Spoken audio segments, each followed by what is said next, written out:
Une gentillesse, un masque. Vous dites oui, toujours. Le prix de l'approbation. Si ces mots résonnent en vous, si vous avez déjà ressenti cette étrange fatigue de l'âme, sachez que vous n'êtes pas seul. C'est une expérience plus commune qu'on ne l'imagine, une danse subtile entre ce que nous voulons être et ce que nous craignons d'être. Imaginez un instant que cette bonté que vous croyez incarner, cette vertu inconditionnelle de dire oui à chaque sollicitation, ne soit en réalité qu'une cage dorée. Une cage magnifique, certes, mais dont les barreaux sont forgés non pas par l'amour pur, mais par la brique silencieuse de la peur. La peur d'être abandonné, de ne pas être aimé, de décevoir. C'est un paradoxe profond, une illusion bien ancrée que beaucoup confondent avec un altruisme véritable. Nous nous épuisons à construire cette image, à maintenir cette performance, pensant qu'elle nous apportera la connexion et l'acceptation que nous désirons tant. Mais que se passe-t-il lorsque cette quête incessante d'approbation commence à éteindre votre propre lumière, à étouffer votre voix intérieure? Et si ce chemin, loin de vous rapprocher des autres, vous en éloignait inévitablement, vous laissant seul avec l'écho de vos propres renoncements? Le silence pèse, l'épuisement s'installe, une vérité se révèle. Mais voici où la profondeur de cette dynamique se révèle et comment elle se manifeste dans votre vie quotidienne. Vous commencez par de petites concessions, des oui innocents qui semblent inoffensifs. Un ami demande un service, un collègue a besoin d'aide, et votre premier réflexe est d'acquiescer, même si cela bouscule vos propres plans, même si cela vous coûte du temps ou de l'énergie que vous n'avez pas. Ces oui s'accumulent. Ils sont comme ces fils d'or tressés minutieusement, un par un, pour construire les barreaux de votre propre cage. Vous croyez offrir de la générosité, mais vous offrez en réalité une partie de votre essence, une parcelle de votre temps, une miette de votre paix intérieure. Et au fond de vous, une petite voix, parfois à peine audible, murmure une inquiétude. Que se passera-t-il si je dis non? Serai-je moins aimé, moins apprécié? C'est le début de la confusion entre la gentillesse authentique et la performance d'une gentillesse conditionnelle, celle qui cherche une récompense, une validation extérieure. Et voici où cela devient particulièrement pertinent pour vous, pour votre propre chemin. Ce n'est pas une question de jugement, mais d'observation. Observez la cadence de vos propres oui. Sont-ils spontanés, légers, venant d'un espace d'abondance? Ou sont-ils lourds, teintés d'une obligation silencieuse, d'une attente implicite de retour, ou pire, d'une peur de la répercussion? Mais voici où la véritable complexité de cette dynamique commence à se dessiner et comment elle façonne non seulement vos interactions, mais aussi votre perception de vous-même. Vous êtes un fleuve puissant avec son propre cours, ses propres cascades, ses propres méandres. Mais chaque fois que vous déviez de votre lit pour abreuver une terre qui n'est pas la vôtre, chaque fois que vous sacrifiez votre propre flux pour une demande extérieure, vous perdez un peu de votre force, un peu de votre identité. Petit à petit, le lit originel s'assèche et vous vous retrouvez à être une série de petits ruisseaux dispersés, sans direction claire. Vous devenez un reflet des besoins des autres et non plus la source de votre propre être. L'épuisement n'est pas seulement physique, il est existentiel. Vous vous sentez effacé, comme le disait la prémisse, une ombre de vous-même, incapable de retrouver votre propre voix. Les sages d'autrefois, qu'ils soient des traditions orientales ou des récits bibliques, ont toujours mis en garde contre la perte de soi. Jésus lui-même a dit « Que sert à un homme de gagner le monde entier s'il perd son âme ?» Ce n'est pas une question de dogme, mais de sagesse intemporelle. Et maintenant, dans votre monde moderne, cette sagesse se manifeste à travers l'observation comportementale. Nous voyons des individus épuisés, anxieux, déconnectés, cherchant désespérément un sens dans l'approbation extérieure, alors que la source de leur vitalité est en eux, attendant d'être reconnus et protégés. Et voici la subtilité de cette erreur. Vous croyez construire des ponts, créer des liens indéfectibles. Mais en vous effaçant, vous ne construisez pas de véritables ponts. Vous construisez des passerelles à sens unique, où l'énergie ne circule qu'en une seule direction, la vôtre vers les autres. La connexion véritable, celle qui nourrit et élève, est un échange. Elle demande la présence entière de deux êtres, chacun dans sa vérité, chacun dans sa force. Si vous n'êtes pas pleinement là, authentiquement vous-même, comment une connexion profonde et respectueuse peut-elle s'établir? La cage dorée que vous avez érigée, bien que brillante de l'extérieur, vous isole. Elle vous sépare non seulement des autres, mais aussi de vous-même. Vous vivez dans la résonance des attentes extérieures et non dans la mélodie de votre propre cœur. C'est un masque si bien porté qu'il finit par coller à votre peau, rendant difficile de se rappeler qui vous êtes sans lui. J'ai observé une fois une femme qui semblait être l'incarnation même de la gentillesse. Toujours disponible, toujours souriante, elle ne refusait jamais rien. Mais derrière ce masque parfait se cachait une profonde mélancolie. Elle avait tellement donné qu'elle ne savait plus ce qu'elle voulait pour elle-même. Ses relations, bien que nombreuses, étaient superficielles. Personne ne la connaissait vraiment, car elle ne s'était jamais montrée telle qu'elle était, par peur de ne pas être suffisante si elle était simplement elle-même. Son fleuve s'était épuisé à force de vouloir arroser tous les jardins. Maintenant, comprenez bien ceci, ce n'est pas la gentillesse en soi qui est le problème. La gentillesse est une force magnifique, une vibration élevée. Le problème réside dans l'intention sous-jacente, dans le moteur caché de cette gentillesse. Est-ce un don libre, sans attente, sans peur, ou est-ce un outil, une monnaie d'échange pour l'acceptation et la sécurité? Mais avant d'aller plus loin, il est crucial de saisir cette nuance. Le monde ne vous demande pas d'être parfait, ni même de dire oui à tout. Il vous invite à être vrai. Et la vérité, parfois, est inconfortable. Elle peut secouer les attentes des autres, elle peut même vous faire sentir vulnérable. Mais c'est précisément dans cette vulnérabilité authentique que réside votre plus grande force et la possibilité d'une connexion véritable. Observez ce qui se produit lorsque vous commencez à écouter cette petite voix intérieure, celle qui murmure vos propres besoins, vos propres limites. La résistance peut être forte, car vous déconstruisez des années de conditionnement. Mais c'est là que le miracle commence. Cette peur de l'abandon, ce besoin viscéral d'être aimé et approuvé, est souvent le fruit de blessures anciennes, des échos de notre enfance où notre survie émotionnelle dépendait de l'approbation de nos figures d'autorité. Nous avons appris que être gentil était la clé pour éviter la désapprobation, la solitude, le rejet. Et ce schéma, bien que protecteur à l'époque, devient une prison à l'âge adulte. Il nous empêche de grandir, de nous affirmer, de trouver notre propre centre de gravité. Vous n'êtes plus l'enfant qui a besoin de l'approbation pour exister. Vous êtes un être souverain, avec le droit inaliénable d'être vous-même, avec vos oui et vos non, sans justification ni culpabilité. La nature elle-même nous enseigne cette leçon.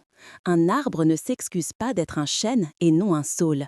Il ne tente pas de plaire à tous les vents en pliant dans toutes les directions. Il puise sa force dans ses racines profondes, s'élève vers le ciel selon sa propre nature et offre son ombre et ses fruits sans attente. Sa force réside dans son authenticité inébranlable. Si un arbre tentait de plier à chaque brise pour plaire, il finirait par se briser. Voici ce qui se passe lorsque vous commencez à reconnaître cette dynamique en vous. Un sentiment étrange, presque une dissonance cognitive. Vous avez toujours cru être une personne généreuse, et soudain, l'idée que cette générosité puisse être motivée par la peur est déstabilisante. C'est comme regarder son reflet dans l'eau et voir apparaître une image légèrement différente, plus honnête, mais aussi plus troublante. C'est le début d'un éveil, non pas à une nouvelle religion ou à un culte, mais à une compréhension plus profonde de votre propre psyché, de vos propres motivations. La quête du respect extérieur est vaine si elle n'est pas ancrée dans le respect de soi. Comment pouvez-vous attendre des autres qu'ils respectent vos limites, vos besoins, votre temps, si vous ne les respectez pas vous-même? Chaque oui prononcé à contre-cœur est un petit non à vous-même. Chaque sacrifice non choisi est une érosion de votre propre valeur. Le véritable respect commence par l'affirmation de votre propre espace, de votre propre intégrité. C'est un acte d'amour-propre, non d'égoïsme. Mais voici où la transformation commence réellement, où cette compréhension se mue en un pouvoir libérateur, vous permettant de retrouver votre véritable éclat. Mais voici la beauté de cette prise de conscience. Ce n'est pas une condamnation, mais une invitation. Une invitation à démanteler la cage dorée, brique par brique, non pas en devenant indifférent ou égoïste, mais en redéfinissant les fondations de votre gentillesse. La vraie générosité ne vient pas de la peur du manque ou de l'abandon, elle vient de l'abondance. Elle est un don libre, sans condition, sans attente de retour, car elle puise sa source dans un puits intarissable, votre propre intégrité. Imaginez le fleuve à nouveau. Il a retrouvé son lit. Il coule avec sa propre force, sa propre direction. Il ne se sent plus obligé de dévier, mais s'il choisit d'irriguer une terre, il le fait avec intention, avec puissance et sans se vider. Il offre son eau, non pas par obligation, mais par un choix conscient, depuis un lieu de plénitude. Et paradoxalement, c'est en retrouvant votre propre cours, en affirmant votre propre vérité, que vous devenez capable d'offrir une gentillesse bien plus profonde, plus authentique, plus impactante. Une gentillesse qui ne vous vide pas, mais vous nourrit, car elle est alignée avec votre âme. L'authenticité, cette capacité à dire oui quand votre cœur s'élance et non quand votre âme se rétracte, est le seul chemin vers le respect véritable. Non seulement celui des autres, mais surtout celui que vous portez à vous-même. C'est une lumière qui ne s'étend jamais, un phare qui guide tous ceux qui vous entourent vers leur propre vérité, simplement par votre exemple. Alors, si vous ressentez cet appel à vous réaligner, à écouter la voix de votre propre fleuve, donnez-vous la permission de commencer. Chaque petit non à ce qui vous draine est un oui retentissant à votre âme. Chaque affirmation de « une gentillesse, un masque », vous dites oui, toujours, le prix de l'approbation. Si ces mots résonnent en vous, si vous avez déjà ressenti cette étrange fatigue de l'âme, cette sensation d'être effacé, épuisé de tant vouloir plaire, sachez que vous n'êtes pas seul. C'est une expérience plus commune qu'on ne l'imagine, une danse subtile et souvent inconsciente entre ce que nous voulons être et ce que nous craignons de devenir. Imaginez un instant que cette bonté que vous croyez incarner, cette vertu inconditionnelle de dire oui à chaque sollicitation, à chaque demande, ne soit en réalité qu'une cage dorée. Une cage magnifique, certes, brillante d'une fausse lumière, mais dont les barreaux sont forgés non pas par un amour pur et désintéressé, mais par la brique silencieuse et insidieuse de la peur. La peur d'être abandonné, la peur de ne pas être aimé, la peur de décevoir, la peur d'être jugé. C'est un paradoxe profond, mon ami, un dilemme silencieux et bien ancré que beaucoup, sans le percevoir, confondent avec un altruisme véritable et une générosité authentique. Nous nous épuisons, jour après jour, à construire cette image, à maintenir cette performance constante de la personne toujours disponible, pensant naïvement qu'elle nous apportera la connexion, la reconnaissance et l'acceptation profonde que nous désirons tant. Mais cette quête incessante d'approbation extérieure, ce rôle de oui constant, est une illusion puissante, une performance qui, paradoxalement, nous vide de notre énergie vitale et étouffe notre propre voix. Que se passe-t-il lorsque cette course effrénée à l'approbation commence à éteindre votre propre lumière, à vous faire dévier de votre lit originel, comme un fleuve de l'Amazonie qui sacrifie son propre cours pour abreuver des terres qui ne sont pas les siennes, perdant sa propre force dans le processus? Et si ce chemin, loin de vous rapprocher des autres et de vous-même, vous en éloignez inévitablement, vous laissant seul avec l'écho de vos propres renoncements et le sentiment amer d'avoir perdu votre véritable essence? Vous êtes un fleuve puissant avec son propre cours, ses propres cascades, ses propres méandres. Mais chaque fois que vous déviez de votre lit pour abreuver une terre qui n'est pas la vôtre, chaque fois que vous sacrifiez votre propre flux pour une demande extérieure, vous perdez un peu de votre force, un peu de votre identité. Petit à petit, le lit originel s'assèche et vous vous retrouvez à être une série de petits ruisseaux dispersés sans direction claire. Vous devenez un reflet des besoins des autres et non plus la source de votre propre être. L'épuisement n'est pas seulement physique, il est existentiel.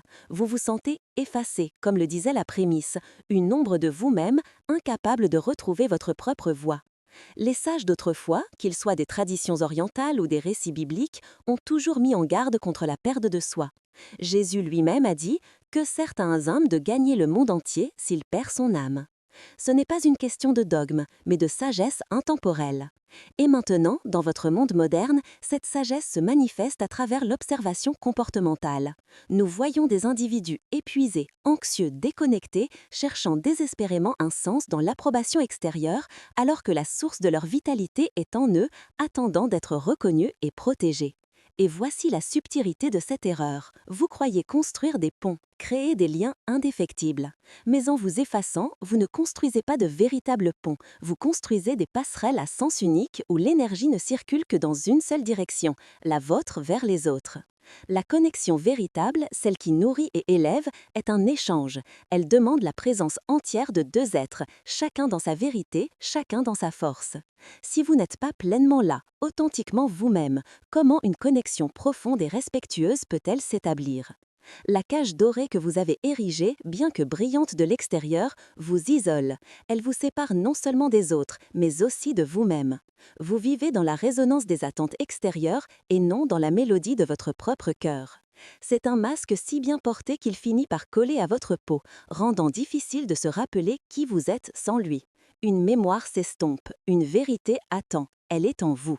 Cette peur de l'abandon, ce besoin viscéral d'être aimé et approuvé, est souvent le fruit de blessures anciennes, des échos de notre enfance, où notre survie émotionnelle dépendait de l'approbation de nos figures d'autorité. Nous avons appris que être gentil était la clé pour éviter la désapprobation, la solitude, le rejet. Et ce schéma, bien que protecteur à l'époque, devient une prison à l'âge adulte.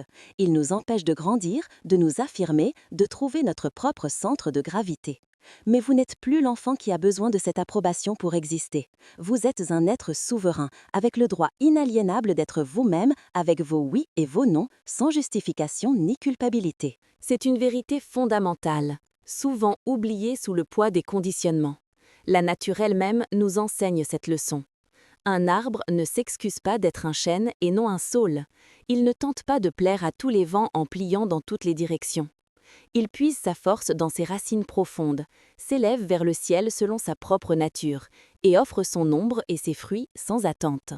Sa force réside dans son authenticité inébranlable.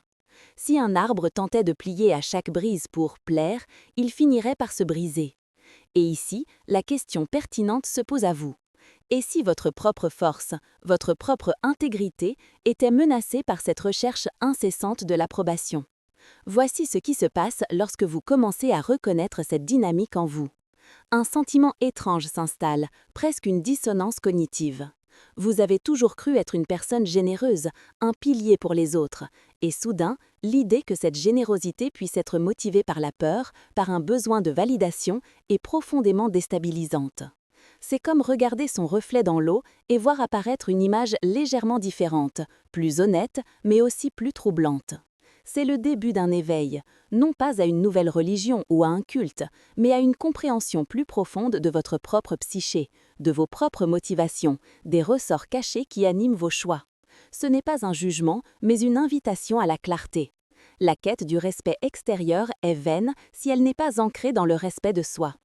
Comment pouvez-vous espérer que les autres respectent vos limites, vos besoins, votre temps, si vous ne les respectez pas vous-même? C'est une question simple, mais dont la réponse est souvent ignorée. Chaque oui prononcé à contre-cœur est un petit non à vous-même, une parcelle de votre énergie qui s'échappe. Chaque sacrifice non choisi est une érosion silencieuse de votre propre valeur, de votre estime de soi. Le véritable respect commence par l'affirmation de votre propre espace, de votre propre intégrité. Et voici ce qui se révèle, une vérité souvent masquée.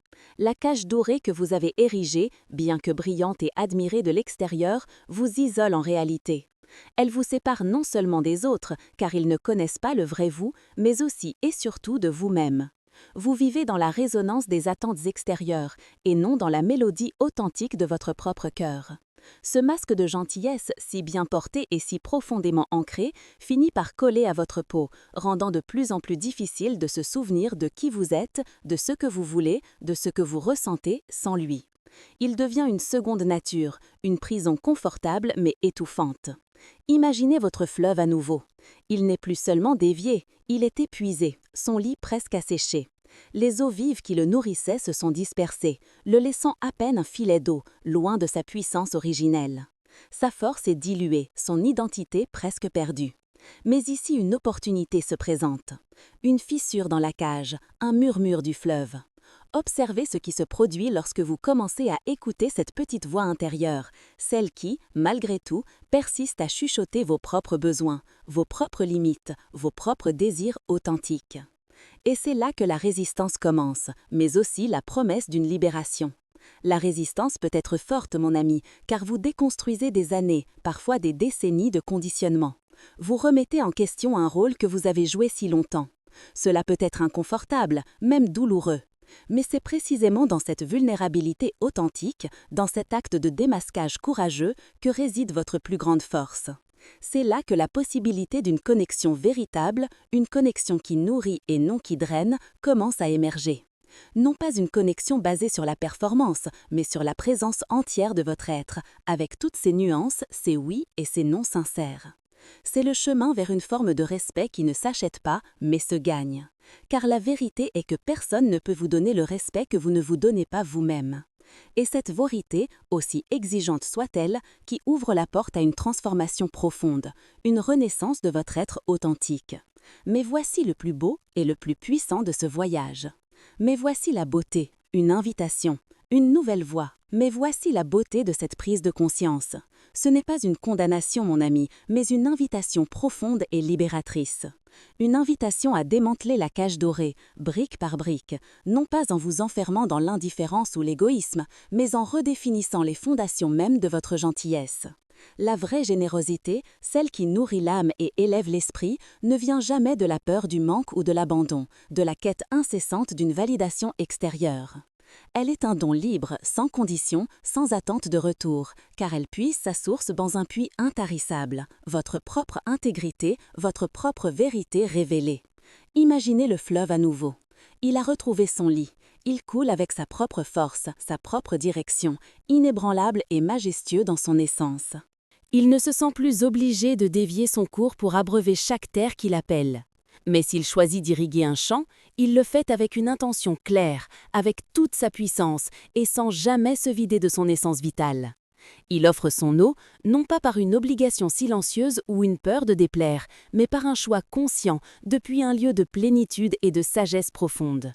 Et paradoxalement, c'est en retrouvant votre propre cours, en affirmant votre propre vérité avec courage et douceur, que vous devenez capable d'offrir une gentillesse bien plus profonde, plus authentique et infiniment plus impactante.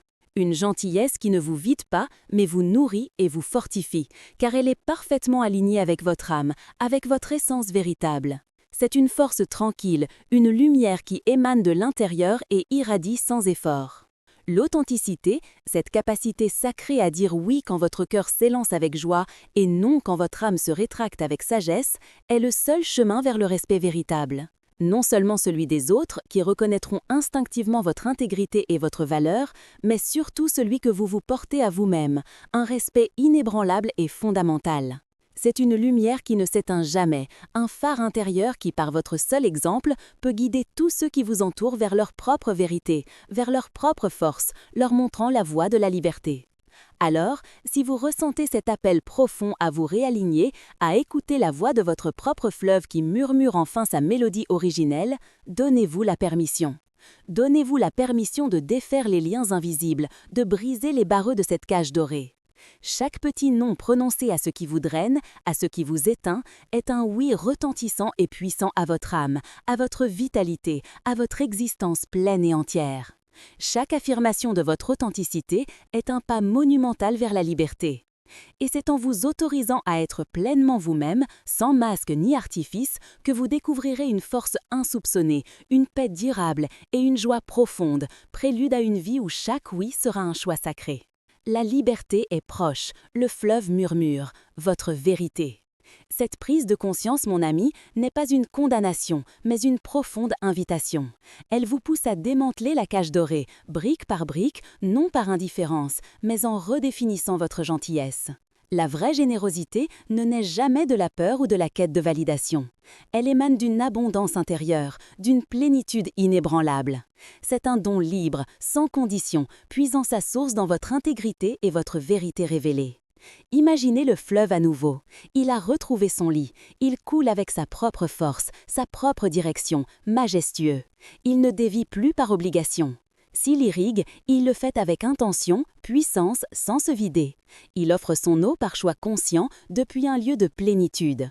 En retrouvant votre cours, en affirmant votre vérité, vous offrez une gentillesse plus profonde, plus authentique, plus impactante. Elle vous nourrit et fortifie, alignée avec votre âme. C'est une force tranquille, une lumière qui irradie sans effort. L'authenticité, cette capacité sacrée à dire oui quand votre cœur s'élance et non quand votre âme se rétracte, est le seul chemin vers le respect véritable. Celui des autres et surtout le vôtre. C'est une lumière qui ne s'éteint jamais, un phare intérieur qui, par votre exemple, guide les autres vers leur vérité. Alors, si vous ressentez cet appel à vous réaligner, à écouter la voix de votre fleuve, donnez-vous la permission. Brisez les barreaux de cette cage dorée. Chaque petit non à ce qui vous draine est un oui retentissant à votre âme. Chaque affirmation de votre authenticité est un pas monumental vers la liberté. Et c'est en vous autorisant à être pleinement vous-même, sans masque ni artifice, que vous découvrirez une force insoupçonnée, une paix durable et une joie profonde, prélude à une vie où chaque oui sera un choix sacré. Votre fleuve retrouvant sa pleine puissance se déversera alors non par contrainte, mais par la pureté de son être, dans l'océan infini de l'existence, son éclat guidant les constellations entières vers une vérité partagée.